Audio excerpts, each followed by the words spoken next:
নমস্কাৰ। প্ৰথমে আপোনালোকৰ নিউজ চেনেলক আমি Dhemaji district all Bodo women welfare ফেডাৰেশ্যনৰ তৰফৰ পৰা ধন্যবাদ জ্ঞাপন কৰিছোঁ। আমাৰ আজিৰ প্ৰেছ মিট দিয়াৰ মূল উদ্দেশ্য হৈছে আমি যোৱা জানুৱাৰী মাহৰ 26 তাৰিখে গুৱাহাটীত যি আমাৰ চিমেণ্ট চাপৰিৰ ছোৱালী এজনীৰ হত্যা কৰা হৈছিলে, সেই হত্যাৰ ওপৰত আমি জানুৱাৰী মাহৰে আমি 29 তাৰিখত আমি এটা পাব্লিক ৰেলী কৰিছিলোঁ। আমাৰ ধেমাজি ডিষ্ট্ৰিক্ট আবুফৰ লগতে আমাৰ বিভিন্ন দল সংগঠনে আমাক সহযোগ কৰিছিলে আৰু তাত আমি কেইবাটাও দাবী লৈছিলোঁ যে জন্মেশ্বৰী বসুমতাৰীৰ হত্যাৰ আমাৰ ন্যায় আমি বিচাৰি আমি দাবী জনাইছিলোঁ। আৰু কিন্তু সেই দাবী কৰা মতে যিহেতু কেছ দিয়াও হৈছে আমি আৰু মেমৰেণ্ডাম এখনো দিয়া হৈছিলে, কিন্তু তাৰ ফলস্বৰূপে আমি এতিয়ালৈকে একো এটা ভাল এটা ফল আমি পাব পৰা নাই। গতিকে আমি আজিৰ এই প্ৰেছ মিটৰ জৰিয়তে আৰু যদি আমি এনেকৈ যদি আমাৰ যিটো কেছ দিয়া হৈছে তাৰ ওপৰত যদি ডিলে কৰি থকা হয়, আমি ভৱিষ্যতে আৰু অনাগত দিনত আমি যোৱা 29 তাৰিখে যি আমি ৰেলী লৈছিলোঁ তাতকৈও আমি অধিক আমাৰ যি ৰেলী সেইটো আমি ষ্ট্ৰংকৈ আমি আৰু কৰিম, এই কথা আমি আজি ক'বলৈ আমি বাধ্য হৈছোঁ। আন্দোলন কৰিবলৈ আপোনালোকে প্ৰস্তুতি চলাইছে? প্ৰস্তুতি আমি চলাই আছোঁ। আমি যিহেতু 26 জানুৱাৰীত মাৰ্ডাৰ কৰা হৈছিলে, ছোৱালীজনী জন্মেশ্বৰী বসুমতাৰীৰ হত্যা কৰা হৈছিলে আৰু ছোৱালীজনীৰ হত্যাৰ কৰা যি দোষী আমাৰ চিলাপথাৰৰ ইন্দ্ৰজিৎ পাইটৰ ওপৰত কেছ দিয়া হৈছে। ইতিমধ্যে চানমাৰী থানাত কেছ দি ল'ৰাজন আমাৰ পুলিচৰ জিম্মাতে আছে, জেলত আছে বুলি আমি এতিয়া গম পাইছোঁ।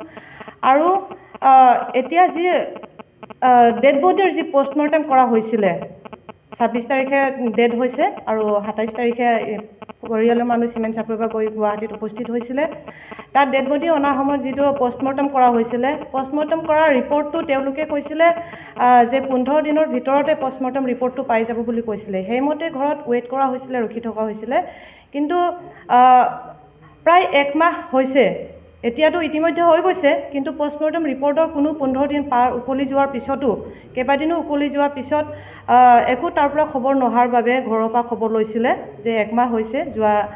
যোৱাকালি 26 তাৰিখ, জানুৱাৰী মাহৰ 26 তাৰিখে মৃত্যু হৈছিলে আৰু ফেব্ৰুৱাৰী মাহৰ 26 তাৰিখে 1 মাহ হৈ গৈছে। কিন্তু সেই সময়ত ঘৰৰ পৰা খবৰ লৈছে যে 15 তাৰিখত আহিবলগীয়া ৰিপৰ্টটো কিহৰ কাৰণে এতিয়ালৈকে নাই, সেই কথাটো খবৰ লওঁতে তাৰ পৰা জনাইছিলে যে ৰিপৰ্টটো ব্লেংক আহিছে বুলি জনাইছে। তেতিয়া আমাৰ এতিয়া সন্দেহজনক কথা হৈছে এইটো আমাৰ বাবে যে যিহেতু তেওঁলোকে 15 দিনৰ ভিতৰতে ৰিপৰ্টটো দিয়াৰ কথা আছিলে, কিন্তু ৰিপৰ্টটো দিয়া নাই আৰু একো ইনফৰ্মো কৰা নাই তেওঁলোকে। যেতিয়া ঘৰৰ পৰা খবৰ লৈছে তেতিয়া কৈছে যে ৰিপৰ্টটো ব্লেংক আহিছে আৰু সেইবাবে এতিয়া আমাৰ বাবে এই কথাটো সন্দেহজনক হৈ পৰিছে। হয়তো এই কেছটোৰ ওপৰত ডিলে কৰিবলৈ বিচৰা হৈছে নেকি, প্ৰশাসনে এই কেছটো গুৰুত্ব নিদিয়া হৈছে। আমি সেই কথাটো আমি এতিয়া নিশ্চিতভাৱে আমি ক'ব পাৰোঁ যে প্ৰশাসনে গুৰুত্ব দিয়া নাই।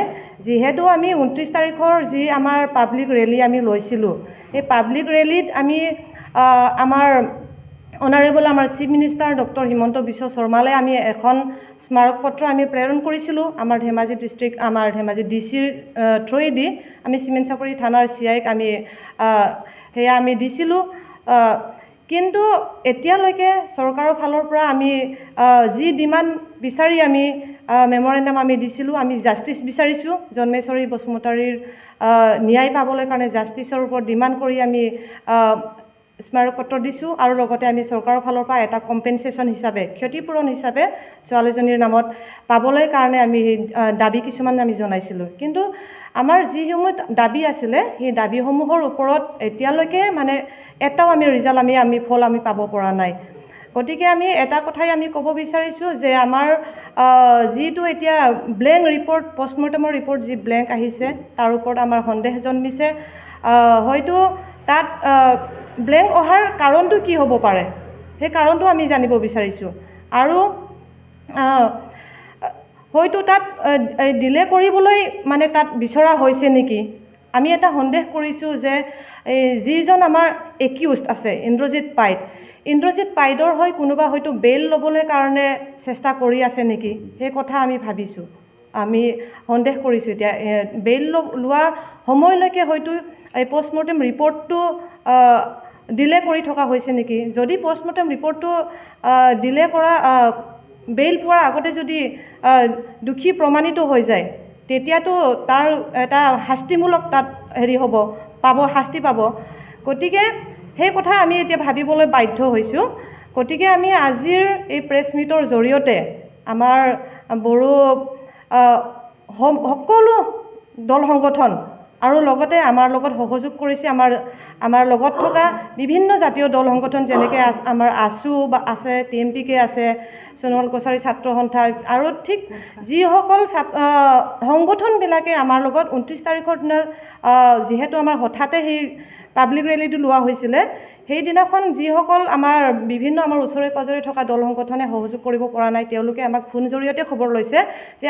আমাকো খবৰ জনাব লাগিছিলে আৰু ভৱিষ্যত সময়ত যদি এই কেছটোৰ ওপৰত যদি গুৰুত্ব নাইকিয়া নিচিনা হয় বা আৰু পৰৱৰ্তী সময়ত যিকোনো এটা আপোনালোকে যদি ৰেলী ল'বলগীয়া হয় কিছুমান ডিমাণ্ড কৰিবলগীয়া হয় সেইখিনি সময়ত আমিও আপোনালোকক সহযোগ কৰিম বুলি আমাক বহুত দল সংগঠনে আমাক ফোনযোগে এই কথাখিনি কৈ আছে গতিকে আমি এইটোৱে দাবী জনাম যে পষ্টমৰ্টেম ৰিপৰ্ট যিহেতু ব্লেংক আহিছে বুলি কৈছে আৰু ইয়াৰ পিছত ফাইনেল আমাক পষ্টমৰ্টেম ৰিপৰ্টটো আমাক অতি সোনকালে আমাক লাগিব সেই কথাটো আমি আজি দাবী জনাইছোঁ আৰু লগতে আমাৰ যিগৰাকী ছোৱালীক মাৰ্ডাৰ কৰা হৈছে যিজনী ছোৱালী জন্মেশ্বৰী বসুমতাৰীৰ নামত চৰকাৰৰ ফালৰ পৰা আমি ক্ষতিপূৰণ আমি বিচাৰিছোঁ সেই কথাও আমি আজি প্ৰেছ মিটৰ জৰিয়তে দাবী জনাইছোঁ আৰু